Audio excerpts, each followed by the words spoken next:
Good evening, everyone. I'm so happy to be here. Thank you for that nice introduction, and I have to say thank you to some friends who are here with me tonight. I know that Bruce Ragsdale was just introduced, but he and I went to graduate school. He's a much better historian than I am. But he is a fellow here, so I think Mount Vernon is really lucky to have him. He's so good. And of course, what an honor for me. Thank you to the Mount Vernon Ladies Association and the Washington's Library for inviting me to present as part of Michelle Smith Lecture Series. And Michelle is a new friend of mine. We've met each other just a couple years ago. And it's really fun for me to have Michelle here and also to be sponsoring this bonus dessert as part of the lecture series. I'd also like to thank the wonderful staff at Mount Vernon for their guidance and generosity in sharing images and some research with me. Call out again to Rob Schenk, who I've known for many, many years, and also to Stephen McLeod, who was so helpful. So, The American Plate, A Culinary History in 100 Bites was published by Source Books last November. So it's 7 months old. From my point of view, it's just a baby. I still feel like it's mom. My book looks at 600 years of American history, from 1400 to today, through the lens of food and a few drinks. It starts with there's good laughter already. It'll get better. It starts with American Indians before the arrival of European explorers and travels to our modern notions of superfoods and the dilemma of genetic modifications or GMO food. Don't worry, we're not going there tonight. Every food tells a story of its origins, of migrations, of technological change, and or cultural development. History is change over time, and food provides an intriguing window through which we can examine the sometimes slow, sometimes dramatically fast, but definitely inexorable changes to how we lived and how we ate. You know, when you go to a foreign country, you go to museums, you go to the marketplaces, you may visit a church, you love the city streets, and you absorb the culture in lots of ways, and you try the food as a way of learning, right? Well, the past is another country with flavors and stories of its own. So I hope my book can take you on that trip. Tonight, I'm going to lead you on a short tour, first stopping in the early colonial period, then introducing some fun information about adult beverages in early America. I'll highlight the foodways and the presentation of food from Mount Vernon. This is such a spectacular site, and there's so much wonderful research going on here every day that it's really a joy for me to be here and include some of that information. We'll talk about Dolly Madison, look at the Gilded Age, and then we're going to fly over the 20th century for a very modern story that ends with chili con carne. And at the end, we'll have some time for questions. So think about what you'd like to ask as I go along. I am quite talkative, so I find it's better for me to use notes. So if you see me reading, it's just to make sure that I don't just go off on something for the next hour and a half. We'll be on time, don't worry. Many people wonder what inspired me to write this book. And here's a slide of where I first learned about food history and heritage foodways. It's a living history museum on Cape Cod called Plymouth Plantation, which reenacts the daily life of the settlement 7 years after the arrival of the Mayflower in 1620. So it presents life in 1627. It sounds like several of you have been here. Show of hands, who's been to Plymouth? It's a very different site, isn't it? It really brings you much farther back than the founding era, and then you have that first-person interpretation. So I was one of the early first-person interpreters. I dressed as a colonist, I cooked over an open hearth, and I really experienced firsthand the process of making stews, baking bread, tending the herbs, even milking the cow, as they did 400 years ago. And it was here that I realized that people who do not consider themselves interested in history become very engaged when they hear stories about foodways. So all of you are here, so I gather you're interested in history just because that's the type of thing you're interested in, but you have all been to museums or other places of historical interest with people who are looking at their watch the whole time and kind of trying to grab you away, right? It's time to go, let's go, I think the bus is here. But when I worked in the food house at Plymouth, I noticed that even those people who are normally time to go, were very interested because food is something that we all share, and they were interested in food preparation. So I consider myself a public historian. I talk about history to the public. And food is a great way to get everybody engaged, at least from my point of view. One of the things that I'm going to emphasize tonight is the multicultural impact on our food. For most of my life, my understanding of early American history was rooted in Massachusetts and Virginia. Home to the first English settlements, this is where the textbooks often start. But it's important to recognize the influential role of Spain in so much of what is now the United States, and also indigenous food sources as well. So, newsflash, Mexican food is not new in America. It's been here a lot longer than roast beef or apple pie. Remember, the Spanish were here over 100 years before the English, before Jamestown. They are the ones who introduced the domestic animals that we know today: horses, sheep, cows, goats, chickens, and hogs. And they are the ones, it's the Spanish, who brought back to Europe the New World foods like tomatoes, chocolate, avocados, potatoes, Irish potatoes, yes, they are not from Ireland, turkeys, and many kinds of beans. So when you have lima bean, remember, it was supposed to be pronounced Lima bean. Lima, capital of Peru. That should remind you where that bean is from. This is the great food and seed exchange at the very end of the 15th century, started by the Spanish and specifically by Columbus. So, I want you to remember, never underestimate the role of a committed change agent in world affairs. People like Genghis Khan, Elizabeth I, George Washington, or Christopher Columbus. And he had an enormous impact on the natural environment of the New World. Remember, by bringing domestic animals, you're going to have a lot of more animals grazing, you're going to have competition with native species of animals. It's going to change work structure. It's going to have a huge impact just on the natural environment, not to mention diet and nutrition globally. So we know that food travels widely and takes up residence in different countries and seems like it has always belonged here. Imagine Italy without tomato sauce. But of course, tomatoes originated in Mexico, not Italy. And when we say somebody or something is as American as apple pie, do we really know what that means? Because not one ingredient in apple pie actually originates in the continental United States. Not the pastry. Pastry's made out of whole wheat flour mixed with lard or some sort of lard or butter. Hogs, dairy were not here until the Spanish.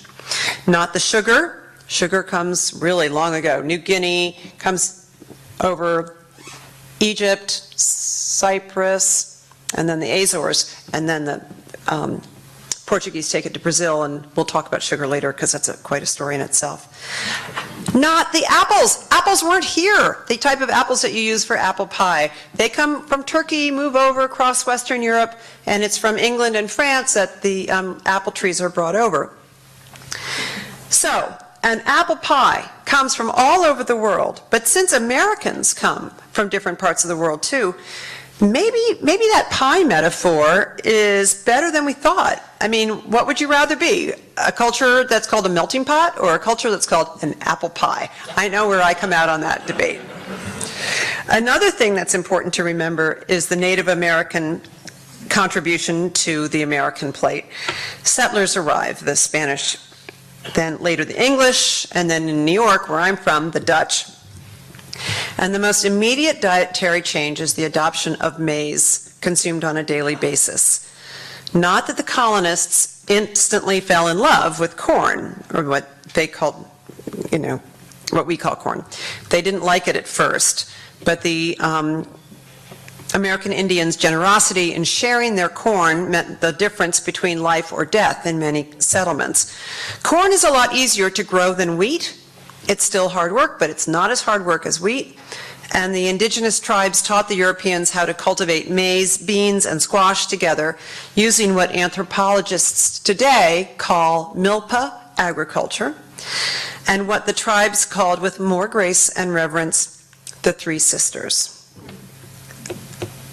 This is sort of a blurry shot. It's cornmeal mush, taken in my kitchen. I should get a better shot for this audience. Sorry, but cornmeal mush, also known as Indian meal mush or porridge or hasty pudding. Porridge is actually, or we call it hot cereal. It's one of the easiest ways to prepare grains. Bread baking is kind of complicated, and you had to have yeast or different, use eggs as a leavening agent. But mush was, even though it meant stirring it over low heat for a long time over a fire, it was relatively easy to make. Hard-working men and women started their meals with a bowl of mush, like many people today might begin their day with a piece of toast. And then they might add other things into the mush, vegetable, meat, some dried fish. But mush would take the edge off of hunger. These carbs, carbohydrates that today so many of us are trying to avoid eating too many carbs, they're good for people if you're working really hard in a physically demanding life. The Native Americans also taught settlers how to soak the corn in water with wood ashes, which helps remove the hard outer husk of the tough corn kernels, creating something softer and more digestible called hominy. And hominy comes from the Powhatan word for maize, prepared that way. So when we say the word hominy, we're using a very ancient word native to this area. I had to include this. This is a beaver, in case you don't know. Some very hardy souls, French, British, Native Americans, traveled into the New World wilderness as fur traders and trappers. Remember, this is during the time of the Little Ice Age.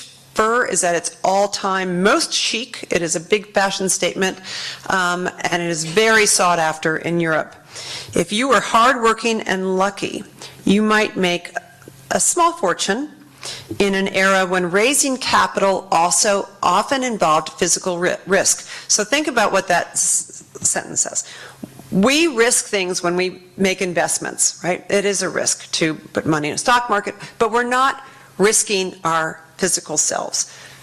This is a very different time. We're talking the 1600s, early 1700s.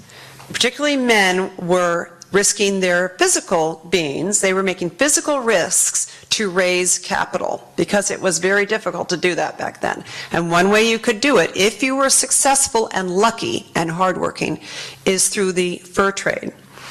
One of the big risks was hunger. For the most valuable pelts were the luxurious winter furs, when it was hard for a man to find enough food if he was out in the woods. And that's why beavers were doubly valuable. Not only was their fur among the most fashionable and therefore the most profitable, but their rough, scaly tail, see, looks like fish, doesn't it? Looks like fish scales. That was a delicacy, and it was served to honored guests in Native American villages all over New England. Edmund Winslow in Plymouth is visiting one village, and he's served, it's wintertime, and he served roast beaver tail, and he writes about it. I thought, really? American Indians and fur trappers relished its singular fattiness, particularly during the hungry moons of February and March. So you cut the tail off, and you roast it over hot coals, close to the coals, but you keep turning it, and the scales blister up, and that makes it possible for you to scrape the blisters. And that means that you then just have a plain slab of fat, which you roast over the coals. And really, do you want that? But I was talking about this with some friends at the Smithsonian, and an older woman said, Libby, don't be too harsh to judge. It's not unlike bone marrow. It has that very strong sort of unctuous taste, and put it on a piece of bread or whatever, and it's really pretty divine if you're, and I said, well, if you're really hungry. But you, if you ever really want to do this, there's a recipe for it in my book, I hope you never have to use it. So we heard about how in New England and Virginia people were growing a lot of corn. They tried other grains and they were successful little by little, growing barley and rye and some wheat. But around New York, the Dutch were remarkably diligent at raising wheat, and they quickly introduced their home, the baked goods that they were used to in their home country. This included sweet biscuits, which the Dutch called cookies. And I think this is a wonderful little story about how language works, because, of course, we become a British colony, but we're the only Anglophonic country, only country that speaks English, that calls sweet, crispy biscuits cookies. Every other, India, Australia, Hong Kong, Ireland, Great Britain, they all use sweet biscuits or just biscuits. And it's only in America that we use the word cookie. It sort of rises and falls in popularity, but it is always the word that's used in New York. And if any of you have gone down to the High Line or up to the High Line in New York City, the Chelsea Market there was originally the Nabisco building, and that's where the first Oreos were made, and they were called cookies. So anyway, this is a cookie press. And one reason why the Dutch were so remarkable in their baking is because at that time they had the corner on the spice market. So they were using cinnamon and nutmeg and mace, which incidentally is just another form of nutmeg. It took me so long to figure that one out. Thought I'd share that so you don't have to do the research. But they had all those wonderful Spice Islands flavor sources that they were able to use in their cooking. And not only do they give us cookies, but they give us waffles. And that's a Dutch word, and that's a reproduction. This is a actual 17th century cookie press, but this is very similar this is a good quality reproduction, very similar to the type of waffle iron they used in New York. So now let's turn to alcoholic beverages. I know you think you're looking at fruit. What do you know? Just how much did early American settlers drink? The answer is a lot.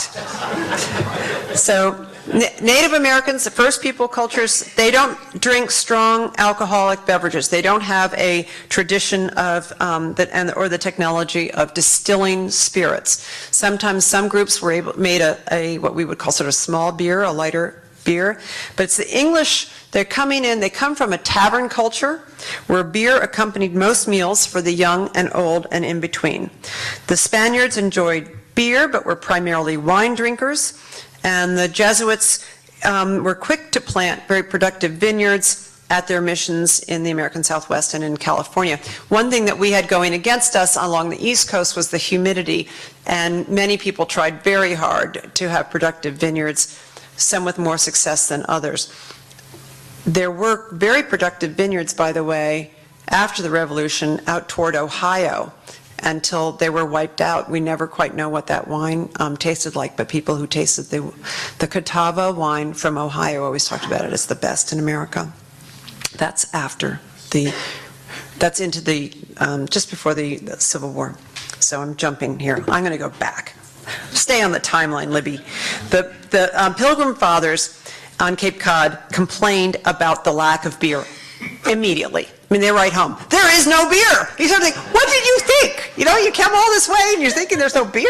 And it's very funny. Sort of like Americans going to a country and going, where's the Coca-Cola? Where's the Coca-Cola? So they were going, where's the beer? It was hard to brew beer in America because of a wild yeast, which could spoil even a skilled alewife's batch, and the very hot summers, which could sour brews, and that made it even more of a challenge. So the colonists often drank hard cider, which is also traditional in England, and a pear cider they called perry, up and down the eastern seaboard. John Adams started every day with a big mug of hard cider, and he was considered a very sober type of guy.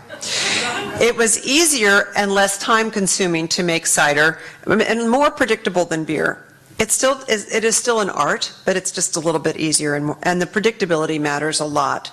The first orchards for most of the colonial period were often cider and cooking apples, not for the apples that, today the apples that we buy, you eat out of hand. They were growing cider apples and apples that preserved well, that would dry well, so you could keep them over the year. They also, of course, kept apples in root cellars, but they don't last forever. Americans also drank hard liquor. How much? Well, almost double per capita of what we drink today. So think how drunk people are these days and multiply that by 2. That is, enough to make you say, yikes. I worked on the National Archives exhibit on called The Spirited Republic and its history of alcohol in America. Go take a look at that. Some of these figures are from the National Archives. And I was happy to see that we agreed. You always, as a scholar, you're always kind of worried when you write something, get it printed and published, and then you think, what's the National Archives going to say? But good news, everything's good. In 1775, Americans drank about 4 gallons of hard liquor, mostly rum, a head. This rise of rum, most of it produced in New England, was tied directly to the availability of molasses and sugarcane juice shipped up from the Caribbean islands, where sugar was creating fortunes for a few European and British families. And the rise of sugar in the New World was directly linked to the rise of African slavery. The sugar planters made so much money on this cash crop that they actually imported food for their enslaved workers rather than farm large parts of land in the West Indies, and dedicated that land to food. They were intent on raising the sugarcane. So by the 18th century, 1700s, American farmers were part of this north-south trade along the eastern coast, shipping barrels full of food, not that great quality, and by the time it gets to the West Indies, it really was sometimes a little overripe, to the sugar plantations and growing prosperous in that trade.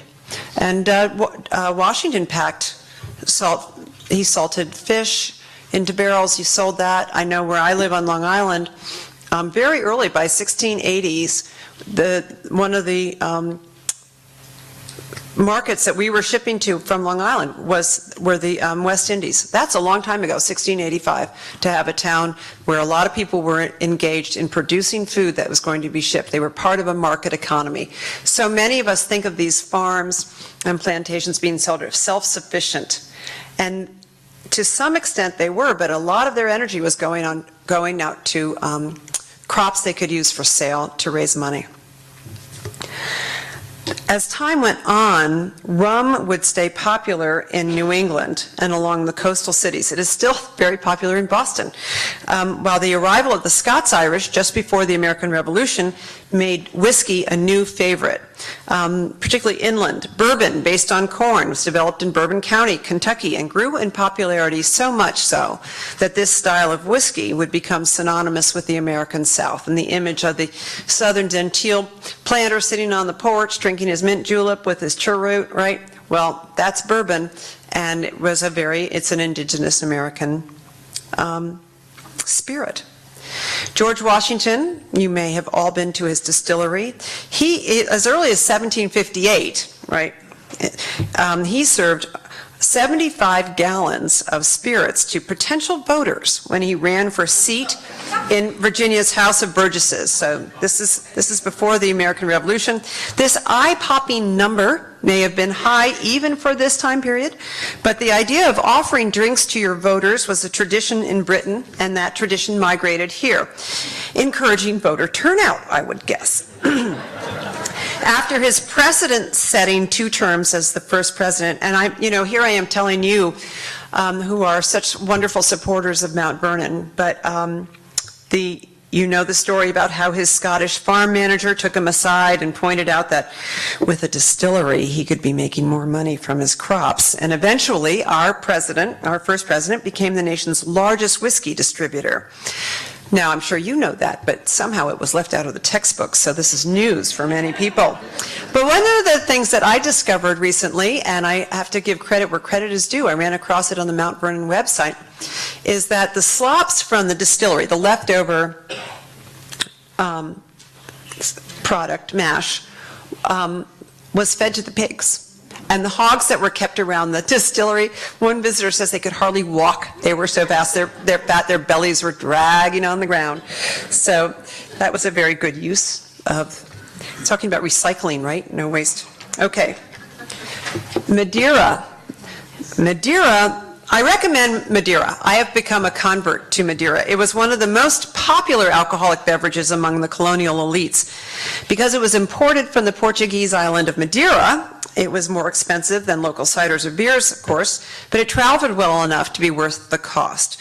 Wealthy merchants and planters, people like George Washington, they could afford to drink wine, but by the time it traveled across the Atlantic Ocean, it was unpredictable. Sometimes it would be the best way of aging a bottle of wine, sometimes it would go bad. Madeira is a fortified wine. That means it has extra alcohol added, a little bit of brandy sometimes, and then Madeira is heated before it is put into the barrels or the bottles. So that heating process reduces its spoilage. It keeps it from going bad. In fact, it almost always improves with a voyage across the Atlantic. Our founding fathers and mothers were very fond of Madeira, from John Hancock in Boston to Benjamin Franklin in Philadelphia, George Washington right here on the Potomac, and Thomas Jefferson, whose significant liquor bill in the executive mansion included $42,000, that's today's dollars, spent on Madeira alone, just Madeira. Equally impressive, however, is Charleston's magnificently wealthy rice planter, John Drayton, born in 1715. It's a little bit older than General Washington. He was educated in Britain, and he was the founder of a beautiful house down outside of Charleston called Drayton Hall. If you go down there, you should go take a look at that. He had a remarkable eye for the finer things in life. For example, in 1771, he ordered 2 pipes of Madeira to be shipped to Drayton Hall. A pipe was a container that held about 120 gallons.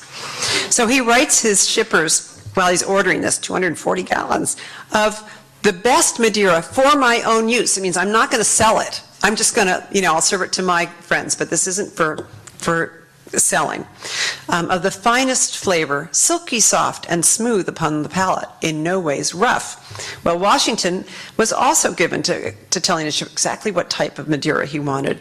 He ordered Madeira directly from his agents on the island of Madeira. He wanted it very rich and oily, he said. I'm not sure what that doesn't sound good to me, but I'm sure that it must have been wonderful.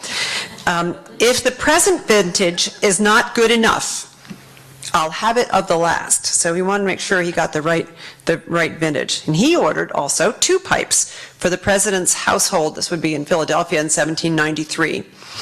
After his retirement from the presidency, he continued to drink Madeira. Nellie Custis writes about how he really enjoyed 2 or 3 glasses of Madeira after dinner, at a dinner party, or dinner gathering, I should say. Remember, their glasses were smaller than our glasses. None of these stemless things that you can't even tell how much liquor is in there. Don't do that, people. I'm sorry. But stick to the things with the stem, then you can tell how much is in there. It's always dangerous, those Rydell glasses. I mean, come on. It's true. That's a Syllabub glass. It's an example of the type of glass that was used for drinking Syllabub. With income from his lands and from the distillery, Washington could afford the type of consumer items that many American colonists could only dream of. This is the time that some historians call the Consumer Revolution. People are getting just enough wealth to be able to afford things like some extras for their household, things like tea sets, and Syllabub was the food trend, along with coffee and tea. Syllabub was popular around the time of Shakespeare among the elites in England. It's not surprising that fashion trend of food comes over to the colonies. And one of my favorite things when I'm learning about food is to read old newspapers from the port cities. They talk about the ships coming in, and this is in the 1700s, early 1800s, and they list the consumer items that the the ships are bringing in. They'll talk about silver needles, elegantly fragranced soaps, Madeira, of course, fine hats, silken ribbons and textiles, and also they mentioned Syllabub glasses for aspiring, well, they don't say aspiring, Syllabub glasses. And I will add, for aspiring colonists to acquire and demonstrate to their neighbors that they were up-to-date members of the British Empire, not some local yokels who preferred rum mixed with hard cider. I actually think Syllabub was a hit with the genteel ladies, so perhaps it might have been Martha Washington who requested special glasses. On the other hand, it was common in the 18th and into the 19th centuries for gentlemen to take an interest in house design, decoration, and furnishing, so we can only guess. The Washingtons probably had a set of Syllabub glasses, along with their wine glasses, punch bowls, for parties. And it really is, there's a recipe in it in Dining with the Washingtons. That's a lovely recipe. I recommend adding a sprig of rosemary in there. It's a really nice drink. It's lighter than eggnog, but it's still kind of rich, but still fun. Have it for dessert. This is an example, as you know, this is an image from the great room, what we used to interpret as the dining room.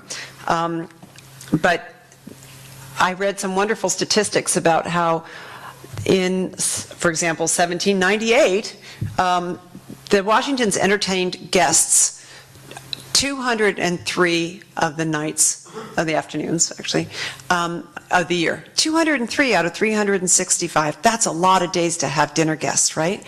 But mostly there weren't that many. There were small dinner parties. And it was only about 7 to 10 times that they entertained in the big room. The great room, or in Britain I think it was called a saloon, was wonderfully proportioned in a very classical way, and the Washingtons did not keep formal dining room tables. They had folded tables that they would bring out for people, and then if you had a big party in the new room, as it was called, then you would open up several of the collapsible tables and entertain that way. And that's when you would really see the elegant tableware, the way the room was traditionally interpreted up until just recently. I think this is a relatively new interpretation of this as the great room or the new room, the saloon, with the big artwork. It was a way to, it really was a pretty impressive statement architecturally and in terms of interior design. One of the foods that they might have enjoyed was chicken fricassee. And I happen to think chicken fricassee is really great. I'm hoping we see it on menus more often. That is my version of chicken fricassee on a bed of golden Carolina rice. I just did a talk in Charleston and ran across a bunch of recipes for it. It's a very old type of food, but it's a good example of the type of taste combinations you might find. If you want to make your soup or stew or something taste like the 18th century, here are 2 things to do, or 3. Add Madeira. add spices from the spice islands that we normally don't put in savory foods, like nutmeg, mace, and allspice, which is actually originally from Jamaica. So those spices with Madeira, and then at the end of it all, add heavy cream. So I guarantee you it's going to taste fabulous, but it'll also, you can take your everyday recipe that you have and add those ingredients, and it'll bring out the flavors of the 18th century. I just had to bring that up because it's such a good recipe, and they vary, but I have that one online if anybody wants to know. But entertaining was a very important part of life for people who were in public office. Washington was a very generous host. He complained about his house like a hotel. Have you ever heard this? Honey, you're turning our house into a hotel, right? I'm sure that conversation happened sometime between Martha and George. Jefferson was often entertaining, and the Madisons, of course, entertained, and they entertained very well when they were in Washington. One thing to do when you have a lot of entertaining going on is you have your own big vegetable garden, right? But this is more than just a vegetable garden that's providing food for the table. This is a picture from Mount Vernon. These wonderful Revolutionary era vegetable gardens that you'll see at different places, including Monticello, are examples of the commitment these founding fathers had not only to new models and new paradigms of government, but also to the idea that what they were going to do was build examples for people to see. This is what you could do in America. We can grow different types of vegetables. We can feed people in new ways. We're going to show the world how to do it. We're going to breed the best animals. We're going to raise the best vegetables we can. We're going to go to different sources and put them together. These people are really inspired to build a great country, and they look for it in lots of different ways. And food is one of the ways that they want to engage their countrymen in doing the best they can at building a new nation. So here we are at Dolly Madison. She was a very engaged hostess, to say the least. She is really interesting. You know, she worked sometimes, she helped out with Thomas Jefferson, who was a widower. She served as his hostess. And then when her husband became president, she said, more or less, honey, you know how Mr. Jefferson invites only people who agree with themselves, with each other for dinner at one time? I mean, so he doesn't mix anybody in case anybody gets offended, and he feels that people would talk more candidly if you only have one side of a political argument at a time over for dinner. We're not going to do that. We're going to have bigger parties. We're going to have receptions and bring everyone together, because that way opposing party members might get to know each other socially. And in fact, that's what the Madisons did. President Madison with his wife often entertained people from different sides of the aisle at the same time so they could meet in social occasions, become friends, and open up channels of communication. Dolly made sure that the receptions were well stocked with food and drink, and she often served ice cream. Incidentally, a free African-American cook at the White House during the Monroe administration was named Augustus Jackson, and he invented something close to the modern ice cream churn and went on to a productive career in Maryland running a new type of restaurant called an ice cream parlor. And I bring him up because Mr. Jackson runs counter to what we imagined was going on in antebellum South. He's a free black man, he works in the White House, develops an ice cream churn, and then he opens his own business.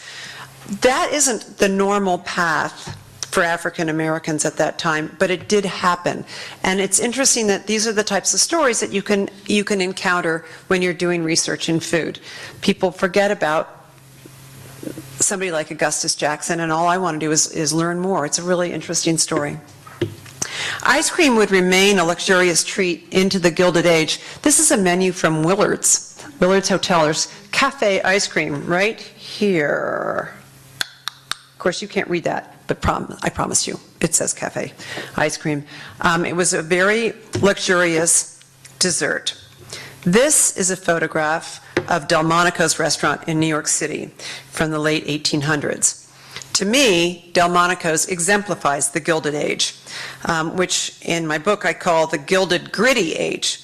This is an era that runs, from after the Civil War almost to the turn of the century, or around 1870 to 1900. It's the age of industrialization, of exploited factory workers and robber barons, or captains of enterprise. We're open to both. Making fortunes in heavy industries like steel, mining, and railroads. And a lot of these guys went to Delmonico's because they liked to party like it was 1899. Check him out. That's Hamilton Fish. He's a pretty interesting guy. Delmonico's was where they came to have a good time and huge meals. Stanford White, the famous architect bon vivant, might be present, along with Diamond Jim Brady.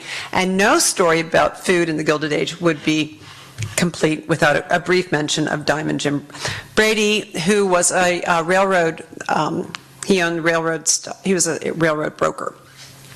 He visited Delmonico's along with people like the Vanderbilts, Carnegies, Astors, authors like Mark Twain, Charles Dickens, even the Prince of Wales. They had enough money to patronize gourmet restaurants, and places like Delmonico's flourished. But Brady was the most famous gourmand, known for beginning his meal with 3 dozen oysters, and that was just his appetizer. And I read in the Times from the year of his death, so this isn't the Times today, that the restaurant manager at Sherry Netherland said that when Mr. Brady died, he lost 25 of his best customers. He said that. So Delmonico's hired the first celebrity chef. This is Charles Ranhofer. We think of celebrity chef as being an invention of the Food Channel, but here he is, and he invented many dishes that are still famous today, Eggs Benedict and Lobster Newburg, to name two. He modified a Parisian dessert and rechristened it Baked Alaska. Not only was he a great chef, this guy was a brilliant marketer. For the United States Secretary of State, William Seward, had just purchased millions of acres from a bankrupt Russia, and in a controversial move, acquired what critics denounced as a frozen wasteland or Seward's folly. So an elegant frozen dessert, enrobed in white meringue, benefited from the visibility of this public debate by being called Baked Alaska. That is a picture of Baked Alaska, still served at Delmonico's today. Originally, it was made with a walnut spice cake topped with rich banana ice cream. Bananas were a food trend in the 1870s and 80s. They were sort of exotic. Got to read Ellis Island immigration stories of the immigrants coming in. No, sorry, jumping decades here, but stay with me. These people are coming mostly from, Eastern Europe. They sit down and they're given bananas in the dining hall, and several of them comment, "I didn't know how to eat it." So I took a bite and it was awful. And then I realized I had to peel it. So that is true. I do a lot of work at Ellis Island. I love the banana stories. But I mean, that's a whole nother talk. But this is a very complicated dessert to make. You've got to, you have homemade ice cream, you have kitchen workers making the ice cream. First they have to get the ice from, above the Hudson in the wintertime, bring it down. And it takes a lot of work. They charge $40 per serving of this dessert. That's very steep, even for today. That was not their price. That is translated in today's dollar. But I have yet to be at a restaurant where a single serving of a dessert costs $40. But it was very complicated to make. Today, actually, it's quite easy because you buy the pound cake, you can buy the ice cream, and all you have to do is make meringue and slice it up, and there it is, Baked Alaska. That recipe is in my book. Yeah, it's a good one. When I was first writing this book, I had planned to end it in 2000, but my editor at Sourcebooks rejected that plan. No, it can't be 1400 to 2000. It has to be 1400 to today. And I said, I'm an historian by training. My current events to me are just a matter of opinion. We don't have perspective on events within the age we are living in. At least that was my argument, but I lost, which meant that I had to bring the book up to today. And that actually, sadly for me, meant that I had to include the events of 9/11. And just writing about that time in New York was a very difficult task. But I had left a great American food out of the book, and I knew I had to include it, and that food was chili con carne. Chili con carne, the first documented mention of chili, red beans with spicy chilies and beef, comes from Texas and is certainly associated with the American Southwest, and not, by the way, with Mexico.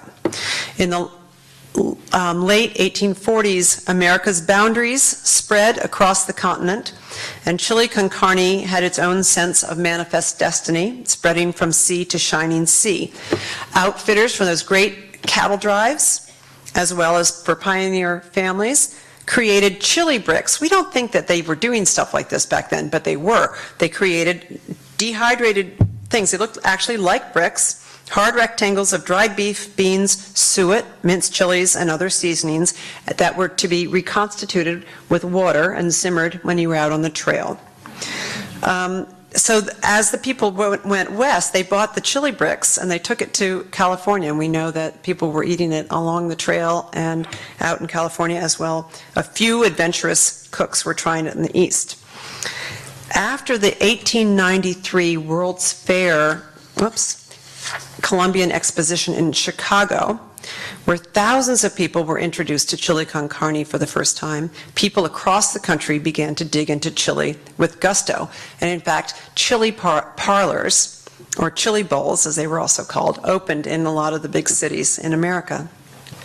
We all know that a big pot of simmering chili feeds a hungry crowd of football fans and can stay warm on the stove for hours. But it's not surprising that it fits into the needs of a firehouse kitchen as well. And so chili gave me the idea I needed to tell the story of 9/11. I went to my favorite firehouse in New York, which is a gorgeous Beaux-Arts building from 1899 down on Great Jones Street off the Bowery. When my kids were fresh out of college, they used to live nearby, and we'd walk around and look at the architecture, and I always loved that building.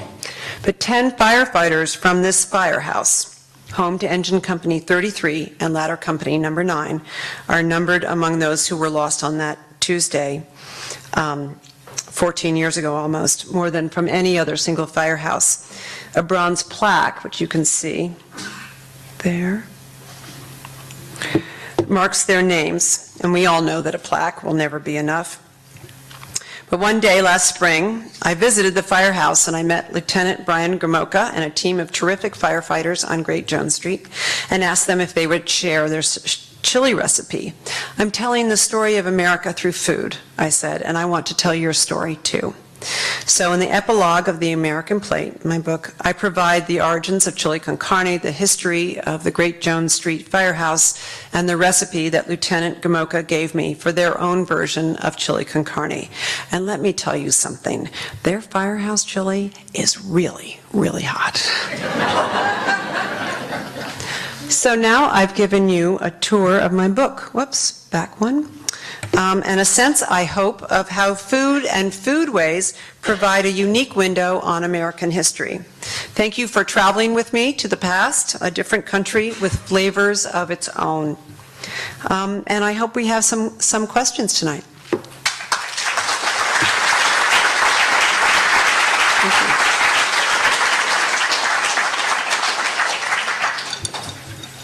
Are there any questions? Sir. Every chili have a hot dog. Hot dogs. Hot dogs have a great story too. And the World's Fairs are places where foods like hot dogs became very popular. We talked about chili. Cracker Jack was started at the Chicago Great Exposition, and hot dogs were also. There's a wonderful story about how sausages were being sold by a young man, and he had disposable gloves, and people would put the gloves on to eat the sausages with their fingers. And he ran out of gloves because people kept taking the gloves away, of course. And so he tried serving it on a roll, and that became the first hot dog. That was in Chicago. It became commercially available in Coney Island. And that was where you first had the sort of hot dog stalls, and that spread all over the country. There have always been sausages served, in pastry and different, but that American hot dog stems from Chicago, and then it is really popularized in Coney Island as well. And you see postcards of people eating hot dogs. It's like it is another example of what we call a food trend today. I mean, let's think about kale, people, right? Anybody want who is kale's publicist? I want that person, right? But, Washington grew kale, I'm sure, because if I look at vegetable lists around this time, and I know from the 17th century, the earliest settlers brought kale seeds over. They were growing kale. Such a popular food today because it's its moment in the sun, and hot dogs had a very bright moment in the sun. And it was associated with baseball, too, and they sort of grew hand in hand. Yes, Smith? In the last 15, 20 years, there's been a huge artisanal cheese movement. Yeah. Were Americans into cheese Yep. that were soft and beautiful like this goat cheese we now get earlier than the last 20 years? I grew up on cheddar. Right. So there's a dearth of artisanal American cheese for most of the 20th century. But what Americans were most proud of was their harder cheeses. And that people made, what is cheese? Cheese is a way of preserving milk after the summer. That is why you make cheese. And butter is too, actually. It's preserved milk. The cows give a lot more milk when they're eating the green grass. When the grass is gone, what are you going to do? So you make cheese with all of that extra milk. And there are stories of, at presidential elections, the state of Vermont brings a big, giant, like a room-size wheel of cheese down to Washington, D.C. I know that in Andrew Jackson, another giant wheel of cheese was brought into the White House, and it took a couple of months to get the smell of cheese out after his inauguration. That's an awful story. People ate soft cheese, but that would be what was called farmer's cheese. They had goats, but it doesn't keep that well. So that would be for home consumption, and it might have been served at the time it was made. We don't have the type of refrigeration process that you need to keep that soft cheese, but I know that upstate New York, where there are some sort of limestone caverns, they've been rediscovered by farmers they usually aren't the descendants of the original cheesemakers, but there were cheesemakers who were using those limestone caverns the way they do in Europe. And the areas around the Great Lakes, Wisconsin and Michigan, both produced, locally, they produced cheese. But the whole, what we would call turning cheese into a commodity, the commodification of cheese, was a real function of the crafts began it. And it was serving safe food. A lot of these these companies that get very large, it's right around, just after the Civil War, you have the first national systems of distribution because of the railroad. It means you have national advertising, and they're selling a national brand. So you have Borden's canned milk. Today, would you ever serve your children Borden's milk? Oh, honey, come on over. I've got some canned milk for you. No, nobody wants to do that. But at that time, you were giving a safe product. The food was safe, and same with the Kraft cheese. This was wrapped. You could trust it. Whether it was gourmet, not a priority. So the development of artisanal food that is on a national basis, and some of the cheeses today are so good coming out of America. That is a relatively new function on American farms. It's not to say it didn't happen locally, but on a national basis, that is new. And some of it is due to how well we can keep things in our kitchens, thanks to refrigeration and grocery stores.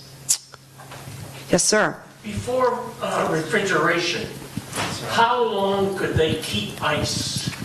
Oh, well, I'm so glad you asked. There were ice houses long time ago in the colonial period.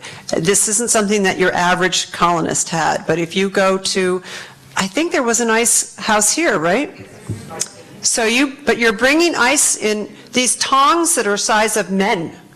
And they had two men cutting ice up in the rivers in the wintertime and bringing it down, and then it would be stored underground. Sometimes it was kept surrounded by sawdust, and it would last through the summer if you had enough ice well enough insulated.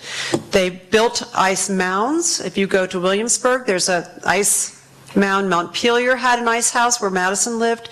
So these were structures that people, very wealthy people, had to serve. They made ice cream with it. They cooled their drinks. They were not as apt to keep food fresh with ice because they just didn't have enough, but they might use it to process something for a festival or a holiday or a big party, like making ice, put ice in lemonade on a really hot day. What is interesting to me is something that we have forgotten is how much time and energy went into preserving food. Prior to refrigeration, the recipes call for cookbooks. Have a lot of cookbooks spend a lot of time talking about how are you going to make this last? How are you going to preserve this food? How do you dry apples? How do you dry meat? There were recipes in the American South when there was during the Civil War, they ran out of salt. How do you dry meat without salt? And they're talking about just drying it out in the air and having somebody there trying to brush the flies away. It's all pretty revolting. But these are concerns. How do you preserve food for the wintertime? And there were smoking is one way, pickling, fermenting. Fermented foods are a lot more common than they are today. And I don't mean just sauerkraut, but ways of storing meat in a salted brine. as a way of keeping it. It doesn't last forever, but it will last past a few weeks, which really meat isn't going to last if it doesn't stay cold. You slaughter your meat in November when you know the winter's coming, but what happens when you have a warm spell and you haven't been able to smoke everything? You're in trouble, so you've got to use different techniques. Many of them are lost now. Yeah. One more. You mentioned at the beginning about apple pie. Well, apples came from pear. Yep. Apples came. Yeah. What is the first truly American food that we could call our own? Corn. Corn? Okay. Corn. And I'll tell you, if you want to have people over for dinner and serve them something very indigenous, is succotash. Remember, lima beans or beans with corn. Makes it it has a very high quality food mixed together because it creates a protein that's very nourishing. So succotash is something that the local Indians ate all over America, and they introduced the settlers to that, and that is a very American food. Most of the meat sources, well, buffalo jerky. Yeah. That lately when I serve that at dinner parties, it doesn't go over that well. But corn, I think corn, tomatoes, avocados. We don't think of avocados aren't from really the continental United States, but they are from North America. There are lots of foods from the Native Americans. We're in luck. Chocolate. That's from Mexico. Vanilla. Yeah. But corn. There you go. So thank you. I'm not allowed to take any more questions. I'd be here all night talking to you guys. You're great. Thank you. This is for you. Thank you very much.